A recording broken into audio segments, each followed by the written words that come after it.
मेहरबानी करें खुदारा, छोटे छोटे बच्चे हैं, ऐसा ये रहमतों बरकतों वाला महीना है, इसी का जो है ना थोड़ा सा ख्याल कर लें। लोगों को सहरी के टाइम, अफ्तारी के टाइम, वल्ला बाखुदा यकीन करें गैस नहीं है भाईजान, इतना बजट नहीं है कि हम लोग सिलेंडर का जो है ख़र्चा अफोर्ड कर सकें। ये गरीब मुल्क है हमारा, मेहरबानी करें इनके गरीबों पर रहम करें। अब हम ये नहीं कहते कि हम लोग जो है ना पाकिस्तान के अंदर रहने वाले हैं, अब हम गरीब मुल्क में रहने वाले हैं, हम यही कहेंगे गैस फराम कर दें। हुकूमत से हमारा हाथ जोड़ के मुतालबा है। गैस बिल्कुल आंधी कहनी पई जड़ी पाकिस्तान है हालात डी बदी एक तो महंगाई थी वेंदी है तो पहले तो बिजली को नहीं आती, बिल उतो बहुत ज़्यादा आते पैन, असां बाहर नहीं सकते पे, गरीब बंदे हैं कि कमावन वाला इतना निज़ाम को नहीं, तो बाकी अखराजात ही बहुत ज़्यादा इन पे।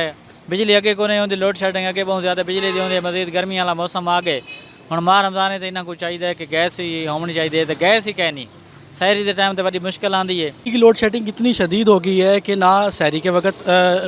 लाइट होती है और ना इफ्तार के वक्त होती है, और गर्मी की शिद्दत भी काफ़ी ज़्यादा हो चुकी होगी है मुल्तान के अंदर। लेकिन जो